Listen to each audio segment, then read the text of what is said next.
20년 전쯤부터 한국에 귀농이 유행이었다고 합니다. 도시에서 직장 생활을 열심히 하던 30대, 40대 젊은 청년들이 이제 도시에서의 생활, 또 직장 생활이 너무 이렇게 스트레스를 받고 힘이 드니까 그냥 농사나 지으면서 살아야 되겠다. 마음 편하게 속 편하게 농사 지으러 내려가야 되겠다. 내가 도시에서 직장 생활하면서 이 사람 눈치 보고 저 사람 눈치 보고 이 꼴 저 꼴 안 볼 꼴 너무 보고 스트레스 받으니까 너무 속상하다라는 거예요. 그리고 이게 도저히 아무리 내가 열심히 노력해도 곰이 제주를 맞나요? 곰이 제주를 부리고 제주는 곰이 부리고 돈은 왕서방이 받는다고 내가 아무리 수고해도 엉뚱한 사람들이 돈은 벌고 나는 수고할수록 골병만 들고 이게 도저히 내가 도시에서 못 살겠다라고 그렇게 마음을 먹고 내가 어릴 때 이제 부모님하고 자랐던 고향으로 돌아가서 농사 지으면서 살아야 되겠다. 그럼 마음이 편하지 않겠나. 그렇게 이제 돌아가는 유행들이 있었다라는 것입니다.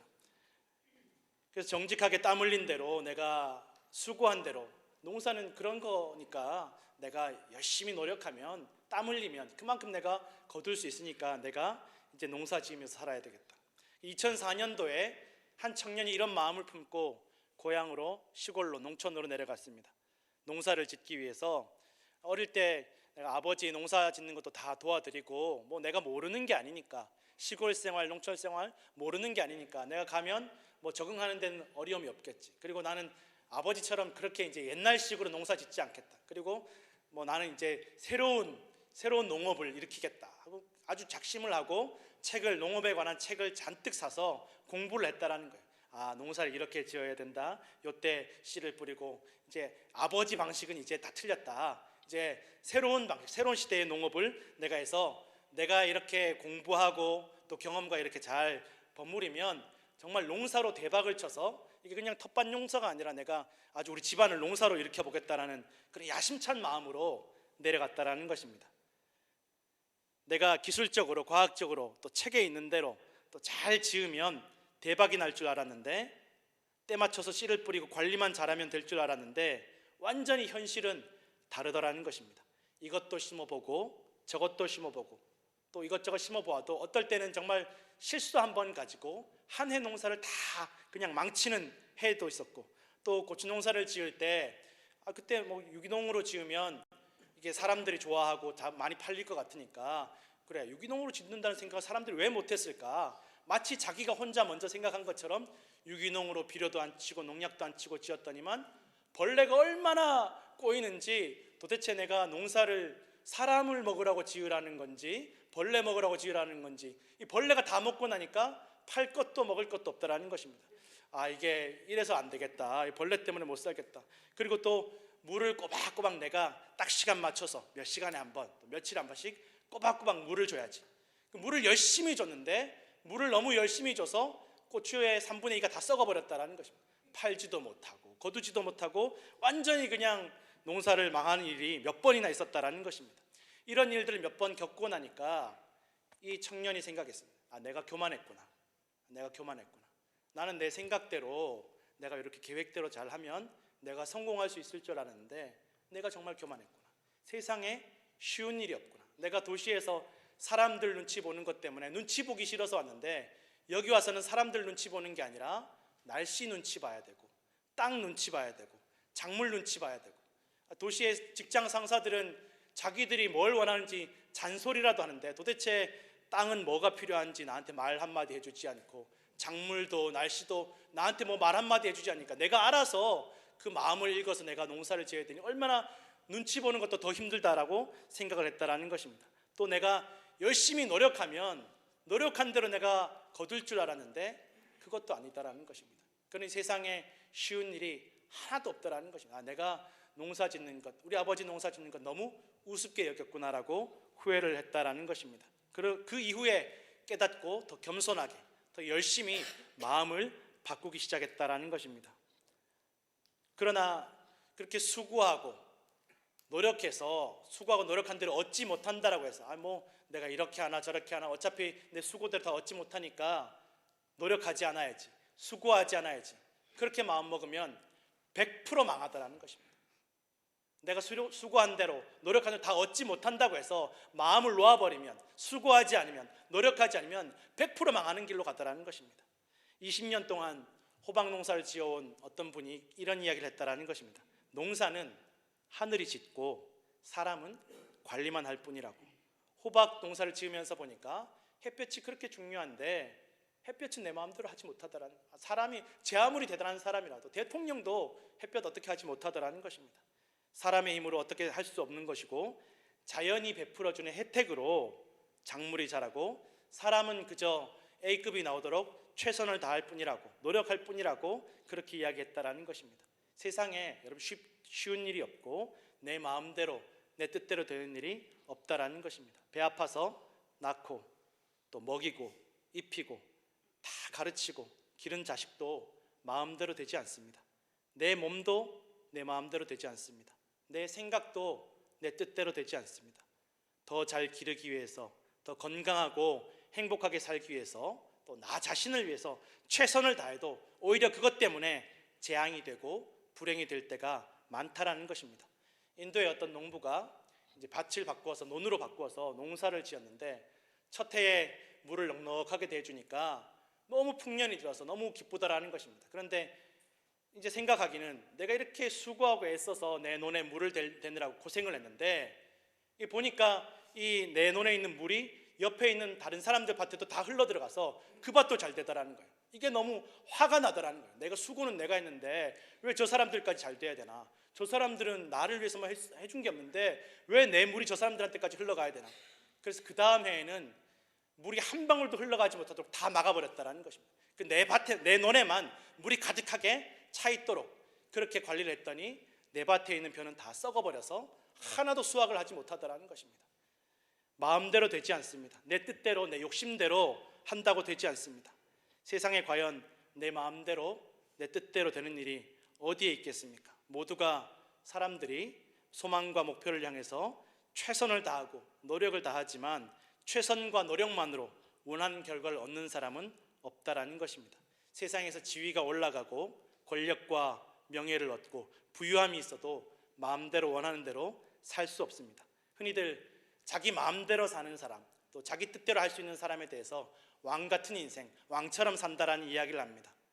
정말 부귀영화의 끝, 권력의 끝에 태어난 왕으로 태어났더라면 내가 좀 내 뜻대로 사람들한테 이것도 시키고 저것도 시키고 나 하고 싶은 대로 나 즐거움을 위해서 살 수 있지 않을까 생각하지만 실제로 역사를 살펴보면 왕들도 제 뜻대로 되지 않는 인생이다라는 것입니다. 왕의 자녀로 태어나서 왕자로 태어났다고 해서 그냥 왕이 되지 않습니다. 목숨 걸고 형제들과 경쟁해야만 왕의 자리에 오를 수 있고 그마저도 정말 가능성이 희박하다라는 것입니다. 수많은 후궁들을 통해서 나온 왕자들이 권력을 잡기 위해서 서로 피를 나눈 형제일지라도 죽고 죽이는 일들이 얼마나 많이 있는지 모릅니다. 터키, 그러니까 우리가 지진난 터키에서 옛날에 오스만 투르크 제국 때 아예 합법적으로 이 수많은 왕자들 중에서 왕으로 한 명이 올라가면 나머지 왕자들은 합법적으로 죽일 수 있도록 법으로 만들었다는 것입니다. 다 죽이라는 거예요. 한 명이 왕이 나오면 그 권력을 위해서, 나라를 위해서 나머지는 다 죽이고 형제들만 죽이는 것이 아니라 조카도 조금이라도 권력에 해가 될 만한 사람들은 다 죽이라는 것입니다. 이것이 법으로 정해졌다는 것입니다. 피를 나눈 형제도 권력 앞에서는 다 소용없다는 것입니다. 형제만 그렇지 않습니다. 부모 자식도 마찬가지입니다. 조선시대에 인조왕이 이 자기 아들 소현세자가 이 청나라의 중국의 인질로 포로로 잡혀갔습니다. 그런데 아들이니까 좀 무사히 돌아오기를 기도해야 될 텐데 이 소현세자가 청나라에서 몇 년간 지내면서 잘 지내고 오히려 청나라 사람들과 관계가 좋아진다는 이야기를 들으니까 이 아버지 인조왕이 불안해했다라는 것입니다. 저 녀석이 저거 청나라랑 저렇게 붙어서 짝짝꿍이 돼서 내 자리를 뺏지 않을까. 결국 언젠가는 물려줘야 될 자리임에도 불구하고 아들이 내 권력을 빼앗을까 봐 두려워했다라는 이야기가 조선왕조실록에 기록이 되어 있대요. 그 정도로 자식에 대해서도 질투하는 것이 권력이었다라는 것입니다. 이 소현세자가 나중에 귀국했을 때 2달 만인가 3달 만에 이유 없는 병으로 죽었는데 오늘날 많은 학자들은 아버지 인조왕이 자식을 독살했다라는 그런 가능성을 이야기하고 있다는 것입니다. 이것을 뒷받침해 주는 사건이 이 소현세자가 죽고 나서 소현세자의 부인, 그러니까 인조왕의 며느리가 금세 인조왕이 사약을 내려서 죽여버렸다는 것입니다. 며느리도 아들도 권력 앞에서는 아무것도 없다는 것입니다. 그렇게 왕이 되고 왕의 권력을 유지하는 것이 쉽지 않습니다. 피가 흘러야 되고 목숨을 다해야 되더라는 것입니다. 권력을 빼앗기는 순간 생명을 잃어버린 자리가 왕의 자리, 권력의 자리라는 것입니다. 그리고 역사 속에서 왕들은 자기 마음대로 할 수 없었습니다. 다 신하들 눈치를 보고 신하들과 의견을 맞추어야 되고, 신하들과 의견이 맞지 않으면 마음대로 할 수 없습니다. 온갖 몸에 좋다는 음식을 다 먹는데 그것 때문에 병이 걸려서 일찍 세상을 떠나는 왕들이 얼마나 많이 있는지 모릅니다. 여러분, 왕이라도 마음대로 할 수 없고 뜻대로 할 수 없고 쉬운 인생이 아니라는 것입니다. 결코 자기의 의지대로 할 수 없다라는 것입니다. 솔로몬이 왕이 된 것은 솔로몬의 자격이나 노력이나 계획이 전혀 아니었습니다. 오히려 가장 자격도 없고 될 수도 없고 되어서도 안 되는 솔로몬을 향한 하나님의 전적인 은혜였다라는 것입니다. 거저받은 은혜였습니다. 다윗이 솔로몬을 왕으로 선택하지 않았습니다. 다윗의 마음은 다른 아들들에 있었음을 우리는 성경을 통해서 알 수 있습니다. 오히려 압살롬을 더 사랑했습니다. 하나님께서 솔로몬을 선택하셨습니다. 백성이나 신하들이 솔로몬을 왕으로 선택한 것이 아니었습니다. 신하들은, 백성들은 오히려 다른 형제, 솔로몬의 다른 형제가 왕이 되기를 원했습니다. 아무도 솔로몬에게 관심이 없었지만 하나님께서 전적으로 솔로몬에게 은혜를 베푸시고 선택해 주셨다라는 것입니다. 그래서 솔로몬의 위치는, 솔로몬의 자리는 사람들 눈치를 보고 사람들 마음을 붙잡고 사람들을 두려워하고 사람들과 비교하는 자리가 아니라 오직 하나님의 은혜를 기억하고 하나님 눈치만 보면 되는 그런 자리가 바로 솔로몬이 된 왕의 자리였다라는 것입니다. 베드로전서 2장 9절 말씀입니다. 그러나 너희는 택하신 족속이요 왕 같은 제사장들이요 거룩한 나라요 그의 소유가 된 백성이니 이는 너희를 어두운 데서 불러내어 그의 기이한 빛에 들어가게 하신 이의 아름다운 덕을 선포하게 하려 하심이라. 아멘. 하나님께서 우리를 선택하시고 왕 같은 제사장으로 거룩한 나라로 하나님의 소유된 백성으로 삼으셨습니다. 여러분, 거저받은 은혜입니다. 우리가 무슨 자격으로 하나님의 백성이 되며 왕 같은 제사장이 되며 거룩한 나라, 거룩한 백성이 됩니까? 이것 또한 하나님의 은혜임을 반드시 기억하시기를 부탁드립니다. 그래서 오늘 우리에게 베풀어 주신 은혜와 사랑이 우리가 누리는 모든 인생이 전적으로 내 노력이나 내 공로가 아니라 하나님의 은혜임을 우리는 결코 잊어서는 안 된다라는 것입니다. 또한 그래서 여러분, 우리 성도들은, 하나님께 선택받고 부름받은 성도들은 세상과 사람을 두려워할 필요가 없고 휘둘릴 일이 없다라는 것입니다. 사람 붙잡으려고 하지 마십시오. 사람의 마음을 얻으려고 하지 마십시오. 사람의 마음을 얻기 위해서 애쓰고 안달하지 마십시오. 사람들이 세상이 나를 어찌할까 불안해하고 근심하지 마십시오. 우리는 하나님의 백성, 하나님의 왕 같은 제사장님을 기억하시고 오직 우리를 향하신 하나님의 마음을 붙잡기 위해서 힘쓰고 수고하여야 될 줄로 믿습니다. 솔로몬은 하나님 성전을 건축했습니다. 이것은 결코 솔로몬의 공로가 아니었습니다. 그러나 성경은 다윗이 그렇게 간절히 일평생 소원하였지만 허락되지 않은 그 성전 건축을 솔로몬에게 허락하신 분이 하나님이심을 분명하게 말씀하고 있습니다. 솔로몬이 지으려고 한 것이 아닙니다. 솔로몬이 원한 것도 아닙니다. 하나님께서 솔로몬을 선택하시고 맡겨주셨다라는 것입니다. 솔로몬이 건축하였지만 이 또한 하나님의 은혜였고 선택이었다라는 것입니다. 오늘 우리가 하나님 앞에 수고하고 섬기고 봉사하지만 이것이 내가 하나님께 수고하여 드리는 공로가 아님을 기억하시길 바랍니다. 하나님께서 우리를 선택하신 은혜라는 것입니다. 또한 우리의 예배의 자리, 우리의 봉사의 자리는 누군가는 간절히 원하고 있지만 허락되지 않은 자리라는 것입니다. 소포클레스라는 철학자는 내가 헛되이 보낸 오늘은 어제 죽은 이가 그토록 갈망하던 내일이다 라고 말씀하고 있습니다. 오늘 우리의 인생, 오늘 우리의 생명은 누군가에게는 정말 간절한 소망이고 희망이라는 것입니다. 그래서 성도는 오늘 하루를 소중하고 감사하게 생각해야 합니다. 내가 노력해서 얻어낸 오늘이 생명이 아님을 반드시 기억해야만 됩니다. 오늘을 지내고 내일 맞이하는 것, 어제가 지내고 오늘 맞이하는 것, 누가 노력해서 얻어낸 사람 아무도 없습니다. 내가 태어나야지 해서 태어난 사람 아무도 없습니다. 거저 받은 은혜, 하나님의 은혜임을 기억해야 될 줄로 믿습니다. 그래서 성도들은 내게 허락되지 않은 것 때문에 낙심하고 원망하고 불평하고 미워하고 시기 질투하는 것이 아니라 이미 내게 주신 은혜를 감사하고 기뻐해야 될 줄로 믿습니다. 지금 우리에게 허락하신 은혜는 정말 마지막 최종적인 상급이 아니라 기회이고 사명이라는 것을 기억하시기를 부탁드립니다.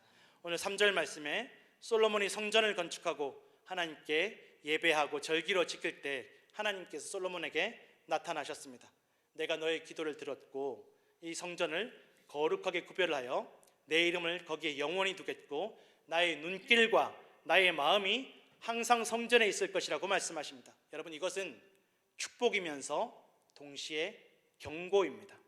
하나님께서 성전을 거룩하게 구별하신 것이 내가 성전에만 머무르시겠고 성전에서만 보시고 들으시겠다는 말씀이 아니라는 것입니다. 이 성전을 거룩한 하나님의 임재의 상징으로 거룩하게 구별하셨고 이 거룩하게 구별된 성전을 통해서 하나님을 향한 우리의 마음과 말과 행위를 살피시고 지켜보시겠다는 말씀입니다.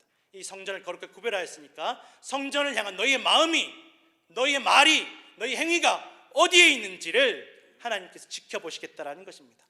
고린도전서 3장 16절에서 17절 말씀입니다. 너희는 너희가 하나님의 성전인 것과 하나님의 성령이 너희 안에 계시는 것을 알지 못하느냐? 누구든지 하나님의 성전을 더럽히면 하나님이 그 사람을 멸하시리라. 하나님의 성전은 거룩하니 너희도 그러하니라. 아멘.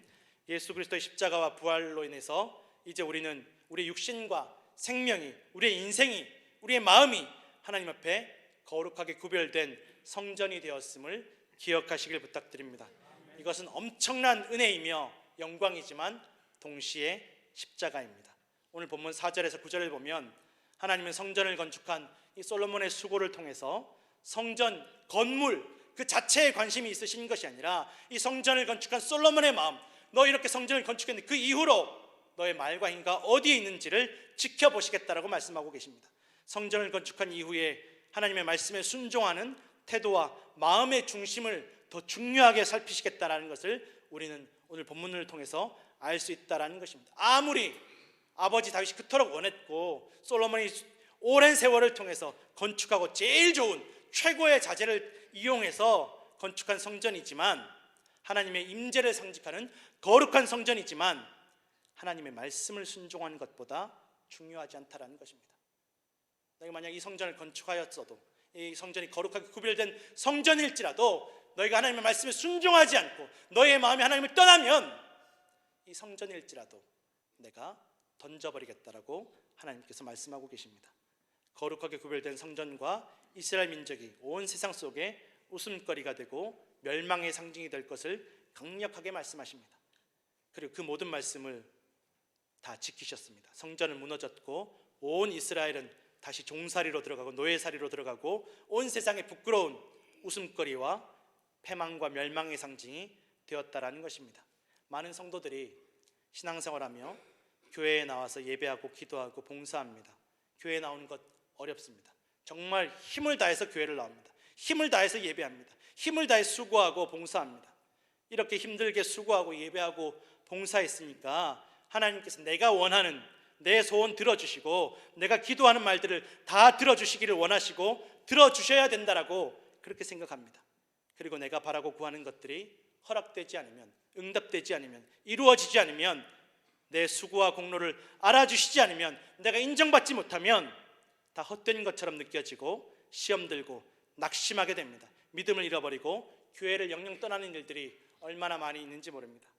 그러나 여러분, 성도들이 기억해야 되는 것은 우리가 하나님의 말씀을 듣고 온갖 일에 순종할 때, 무슨 일을 만나도 누구를 만나도 하나님을 신뢰할 때 받은 은혜를 감사하며 하나님의 기준대로 법대로 살아가기 위해서 힘쓸 때 하나님께서 우리에게 복 주시고 영원히 복 주실 것을 믿으시길 바랍니다.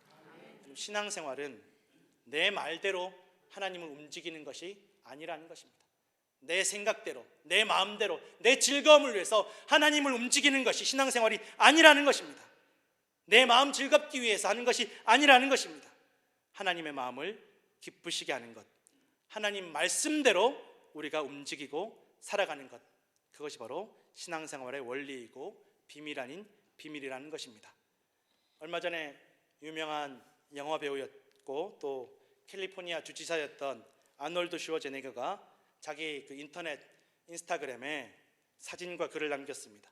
보니까 내가 그래도 주지사도 했고 온 세계가 아는 유명한 영화 배우인데 우리 동네 그 도로에 구멍이 나 있어서 차들이 지나다닐 때마다 망가지고 자전거도 넘어져서 완전히 사람이 다칠 뻔하고 도무지 너무너무 답답하더라는 것입니다. 그런데 3주를 기다려도 아무도 손을 쓰지 않더라는 것입니다.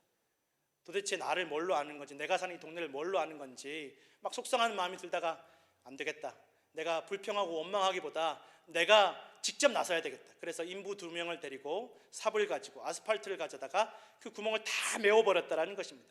그리고 인터넷에다 자랑하기를 사람이 불평할 것이 아니라 솔선수범해야 된다고 그렇게 남겼는데, 그렇게 인터넷에 남기고 나서 드러난 사실이 그 구멍은 LA시에서 가스공사하려고 뚫어놓은 구멍이었다는 거예요. 5월달까지 가스공사하려고 일부러 다 허가받고 뚫어놓은 구멍을 이 주지사를 했다는 양반이 다 메워버린 거예요.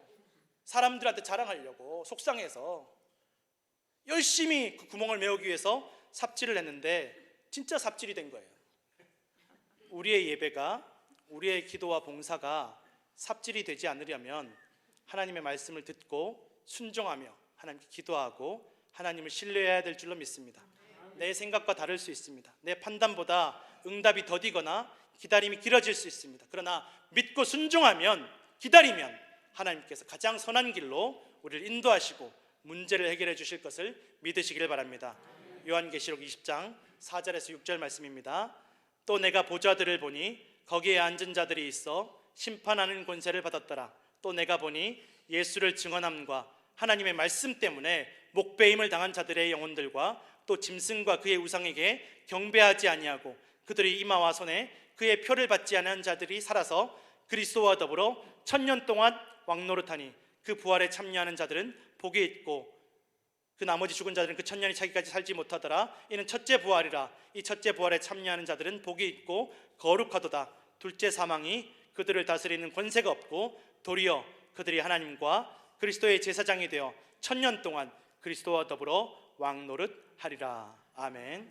힘을 다하여 하나님 말씀을 듣고 순종하며 하나님 앞에서 믿음을 지키고 마음을 지킴으로 예수 그리스도의 부활과 승리에 참여하시고 예수 그리스도와 함께 영원히 왕의 권세를 누리시는 성도들 되시기를 간절히 축원합니다. 기도하겠습니다.